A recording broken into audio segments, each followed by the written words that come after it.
With the newly elected president, a figure who's had a long history in leading the nation, Timor-Leste is heading toward a bright future. This year, 2022, marks a milestone of 20 years of bilateral relations between Indonesia and Timor-Leste. We have the honor and privilege to be speaking to the President of Timor-Leste, His Excellency Ramos Horta, to get his deeper insights on how to lead the nation of the youngest democracy in the world and how Indonesia stands to support in bilateral context. I'm Rahmat Idris. This is Special Dialogue.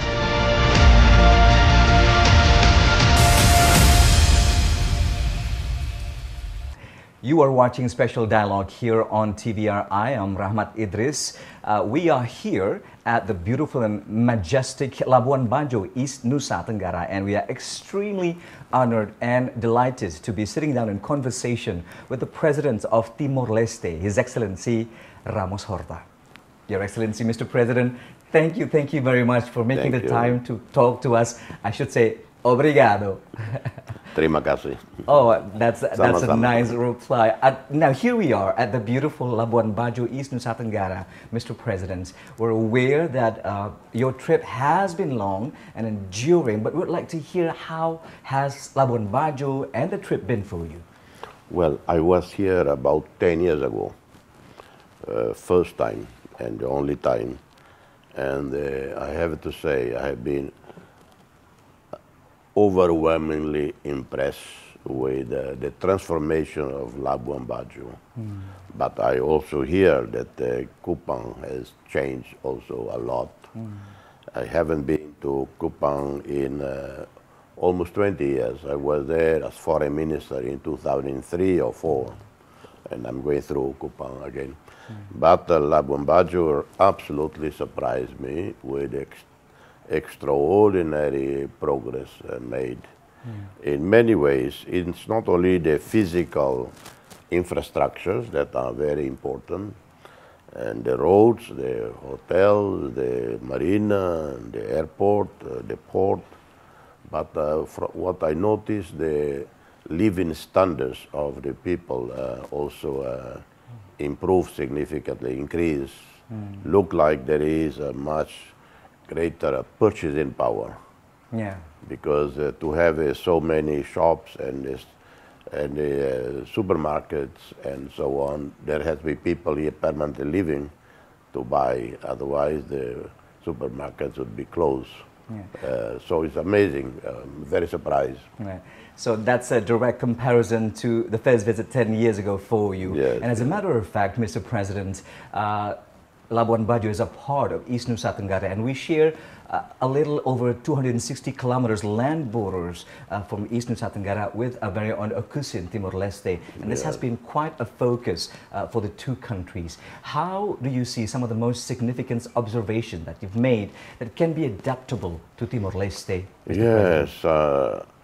Unfortunately, what was done in Wekusi with enormous amount of money, maybe it was excessive for Wekusi in terms of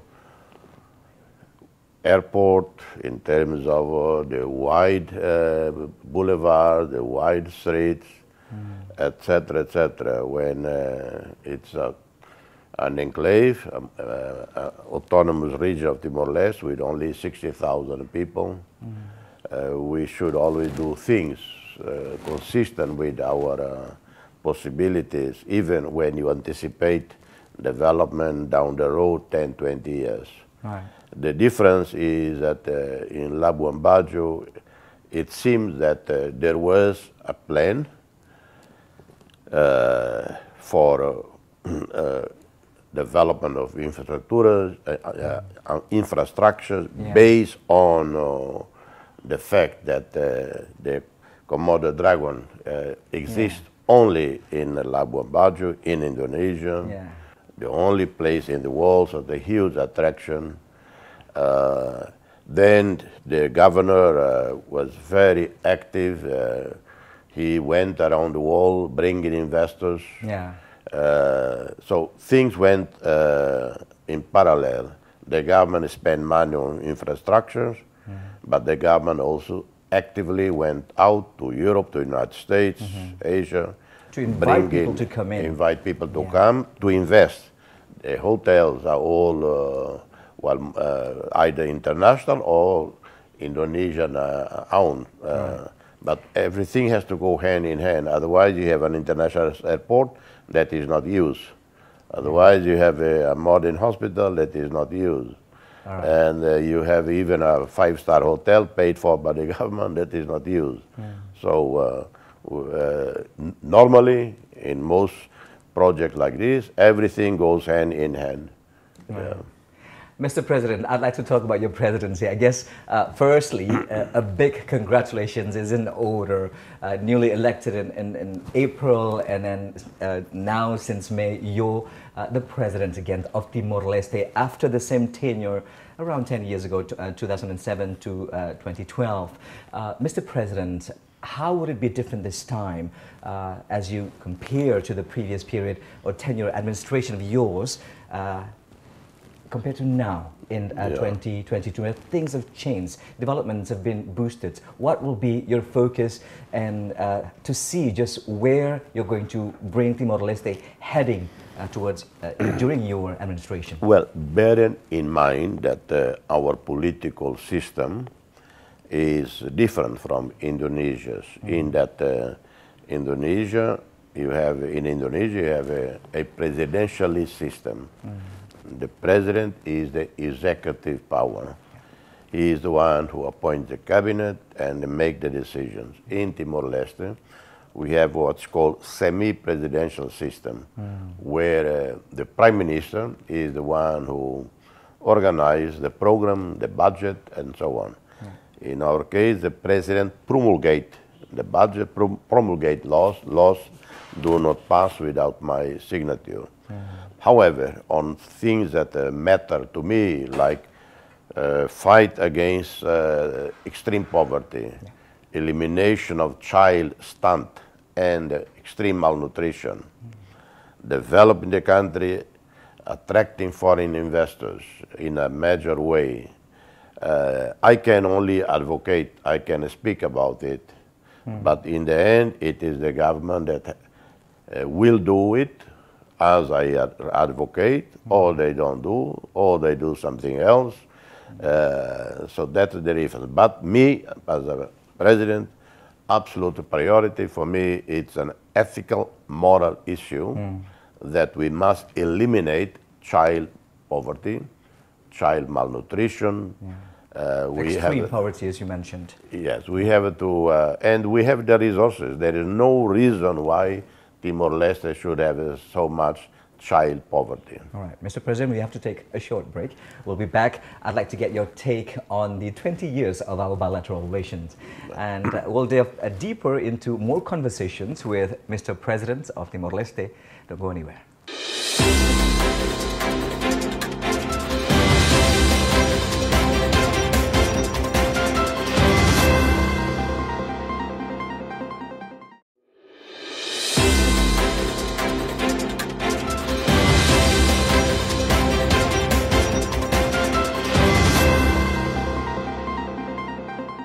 You're still watching Special Dialogue here on TVRI. I'm still sitting down with the President of Timor-Leste, His Excellency Ramos Horta. Mr. President, you mentioned a little bit on your focuses, particularly to alleviate poverty.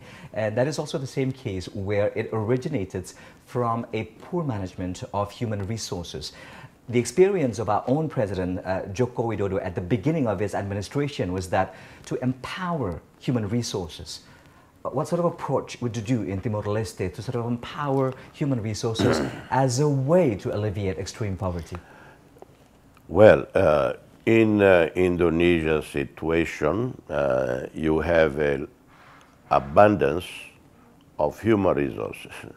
Indonesia is a country of 70 years of independence, and it has been able to train hundreds of thousands of people with master's degrees in public administration, business administration, in public policies, every area from A to Z. So you empower people who know, who are educated, who are trained for executing the programs. In our case, we still have difficulties with human resources. Our civil administration is extremely precarious. It's still going through huge problems. The problems of hyper inflation of civil servants. We have too many, and of which maybe 10% are properly trained. And at the same time, we have a constant change of government. And change of government not only from one party to another, but from one fragile coalition to another fragile coalition. And that doesn't do the country any good. Doesn't do the country any good at all. And to satisfy the parties in the coalition, the main leader who becomes the prime minister, negotiating the government, has to allow in people into the government who shouldn't be there. They don't have academic or professional qualifications, and they don't have the proven experience. That's the lack of competency as well. Lack of competency. So that's one problem. So, and yes, without human resources, very difficult to execute the best programs. Right. Mr. President, you also mentioned to a lot of medias before you talked to us that one of the main focuses for the new administrations, your administration, is just to boost and to amp up industry. So meaning building manufacturing infrastructure. And we're aware that in November, one of the largest scale industrial zone will be launched in Timor Leste, meaning that you have to invite all of these investors, Indonesia, China, South Korea. How do you go about it? Well,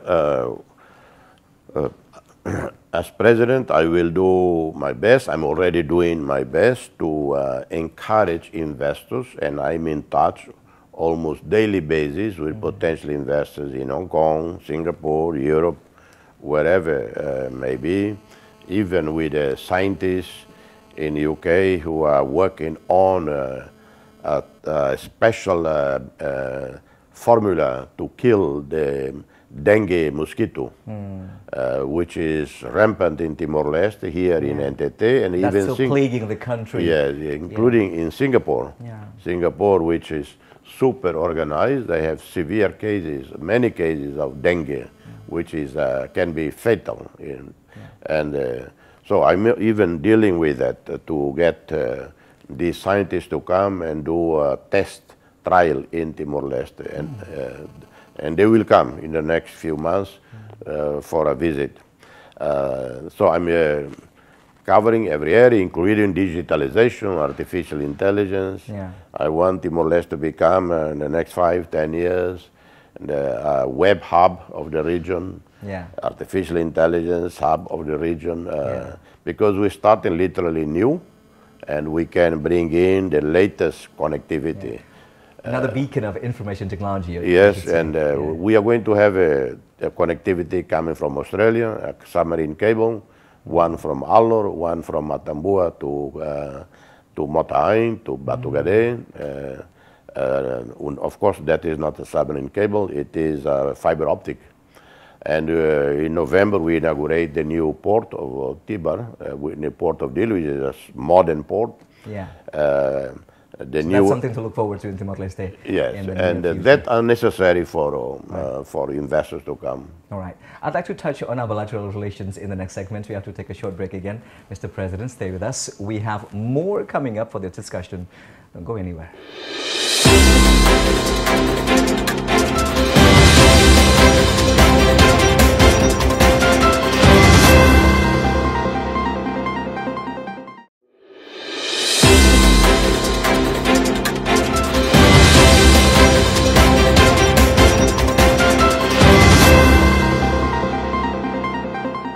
You're still watching Special Dialogue here on TVRI. I'm Rahmat Idris. We're still here in the beautiful Labuan Bajo, East Nusa Tenggara, speaking to His Excellency Ramos Horta, the President of Timor-Leste.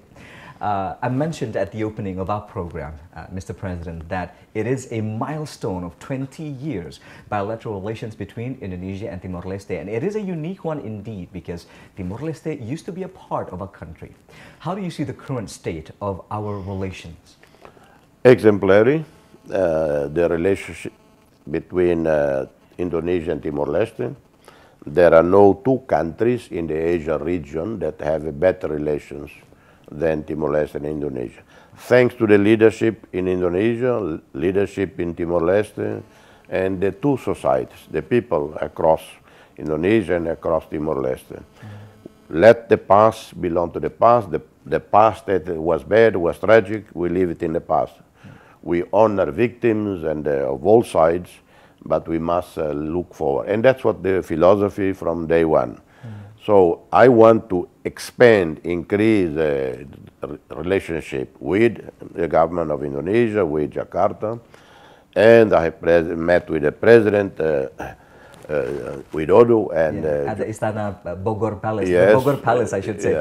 What were the highlights? The President and I have almost like same wavelength in certain issues. Like one initiative that the President came up with was to build an industrial park zone along the border of Indonesia, Timor and East Timor on our side for Indonesian companies, industries to set up on our territory for export oriented to Europe, to Australia and so on. So we'd have Indonesian companies, some Timorese labor, some Indonesian labor, and we make the whole areas along the border an industrial zone. Is this going to happen in the near future, Mr. President? Well, it will happen as fast as our respective leaders and bureaucracies can work. Right. And also with the governor, NTT, who is a very dynamic, super dynamic individual. Look, I look at Labuan Bajo 10 years ago and today, well, thanks to the leadership of the province of NTT, of course, with strong support, like-minded, like President Widodo, that these things can happen. So I hope that NTT and of course the federal government of Jakarta can, with us, work to transform Timor-Leste and for mutual benefit of Timor-Leste, of NTT, but also of the whole of Indonesia. Right. As a matter of fact, crossing the land border of Winni to Okusi was an experience of its own. So it would be exciting to see these borders to not only survive but thrive in the coming future. I would prefer that there are no more visa required. Of course, there is no visa, no fee. No, that Timorese students, for instance, they can just walk into Indonesia, anywhere in Indonesia, and register to study. Has there been talks to make this happen, Mr. President? Well, I did mention to the President. The President is absolutely committed. He is action-oriented. His brilliant mind when it comes to economics, brilliant mind when it comes to, of course, to international issues. The President so far is the only world leader who has been to the two countries in war in the Ukraine and Russia. Yeah, the geopolitical tensions. So he is a true statesman, but he doesn't focus only on global issues. He focuses on global issues that affect us domestically. So he is a person who has been to Papua, I don't know, maybe 10 times, has been to NTT 10 times, 5, 6 times, but also has gained international stature. He actually made the visits to those countries in war as a mission of peace. Mr. President, we know that Timor-Leste is making its bid to become a member of ASEAN, and Indonesia all this time has always been one of the strongest supporters for Timor-Leste. So how is this thing going at the moment for Timor-Leste in a bid to become a member, a part of ASEAN, as one of the strongest supporters also for Timor-Leste in terms of trades and politics and economy? Yes, Indonesia has been very much in the forefront since day one when we applied to join ASEAN. We are part of the region. We are not member of any other regional organizations. These are two preconditions for joining ASEAN. And we applied in 2011. There has been a lot of preparation, a lot of progress. ASEAN missions to Timor-Leste have reported although their report is reserved for heads of states, governments of ASEAN countries, but we hear from the grapevine that they are very much impressed with Timor-Leste progress. WTO, World Trade Organization, to which we also applied, they have had missions to Timor-Leste, and they have been extremely favorably impressed. By early next year, we are joining WTO. And we started negotiating WTO long after we started to do the ASEAN. So I hope that by this November 2023 or before, under Cambodia or under Indonesia, or the two, when we do with Cambodia as Cambodia ending, then roll over to Indonesia as Indonesia take over. The chairmanship next year. Chairmanship, so and we join. It will be highly symbolic that we do accede to ASEAN during the last part of Cambodia's chairmanship, because Cambodia has been extremely supportive of Timor-Leste, and the beginning of Indonesia's presidency. So not only ASEAN, we can only imagine when all the distribution channels is opened up by WTO, the wealth of opportunities coming for Timor-Leste. Absolutely. In the next segment, Mr. President, Your Excellency, I'd like to get deeper into you as a Nobel laureate. We'll talk further on that topic in just a few minutes. We'll be right back with more on Special Dialogue here on TVRI.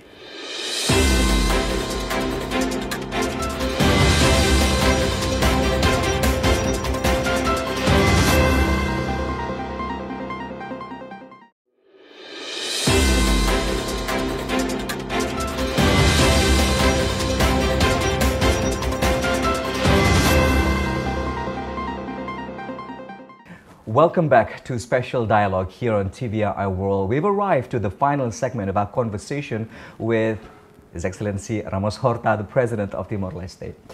Mr. President, one of the things that we admire about you is that you are not only the President of Timor-Leste, you are also a Nobel recipient, a Nobel laureate. What does it mean for you? How will this influence your administration moving forward?